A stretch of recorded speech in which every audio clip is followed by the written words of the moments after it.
5 backpacking mistakes that cost me years. You're going to buy cheap gear, hate it, and replace it, costing yourself hundreds of dollars in wasted money and years of uncomfortable trips. I wasted $1,200 this way before I figured out which early decisions actually matter.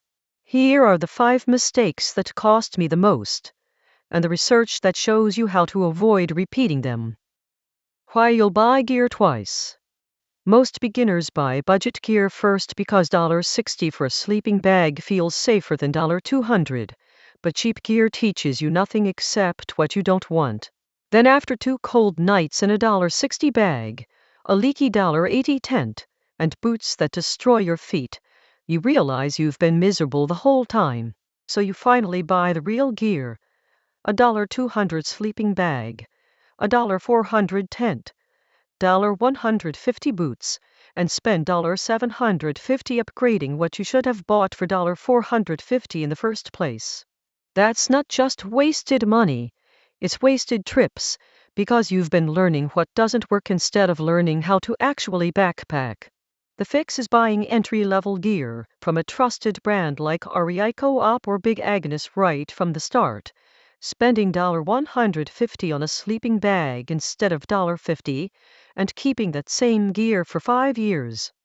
I paid roughly $1,200 across my first 2 years upgrading from budget mistakes, while a friend who bought right the first time spent $800 and actually enjoyed those trips. The shelter type trap.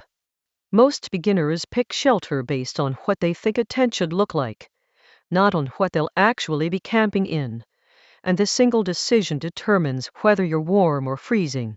A 3-season dome tent is the best choice for 90% of beginner backpacking, but many beginners either overbuy a 4-season expedition tent they'll never need, or underbuy a 2-season ultralight tarp that's miserable in rain.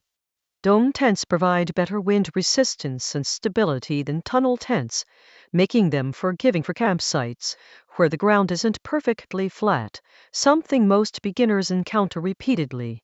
A single-wall tent saves weight, but condenses moisture on the inside. A double-wall tent weighs 1 to 2 pounds more, but keeps you dry, and that extra comfort matters when you're exhausted on day 3. Pick a freestanding dome tent with double walls from brands like Marmot or Sierra Designs, around $300 to $400, and you'll have a shelter that works from March through November on 90% of North American trails. Beginners who ignore this and buy an ultralight tarp setup or a massive 4-season tent almost always rebuy within 2 seasons, just like with sleeping bags. Temperature ratings lie. Here's why. You check a sleeping bag's label, see 20 degrees F rated, and assume you're good down to 20 degrees, but that's the trap most manufacturers set. N 13537, the European standard behind sleeping bag ratings, now ISO 23537, actually specifies 4 different temperatures: upper limit, comfort, lower limit, and extreme, and most bags advertise the lower limit rating, not the comfort one.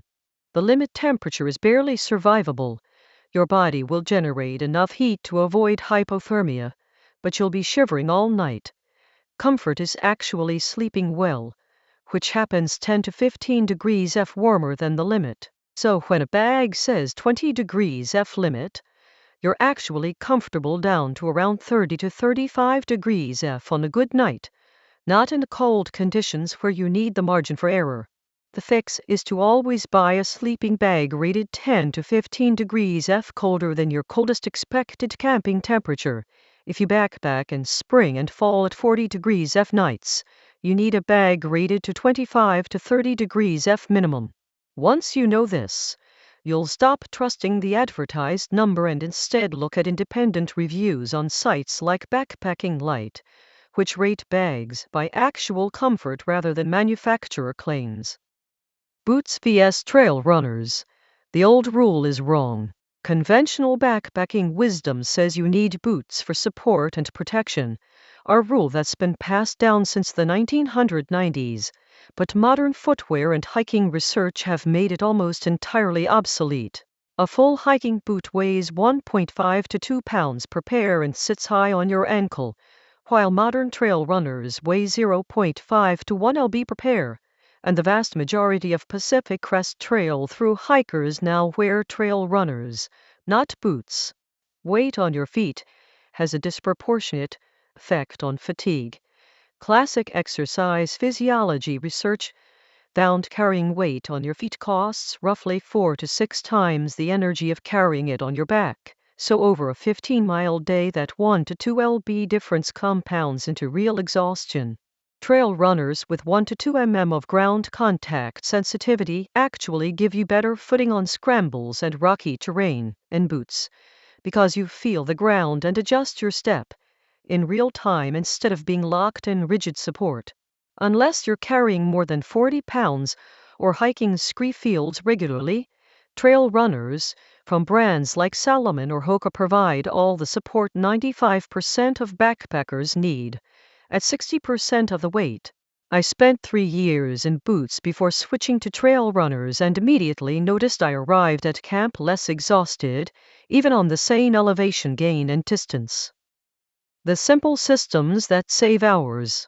After day 1 of backpacking, beginners are efficient.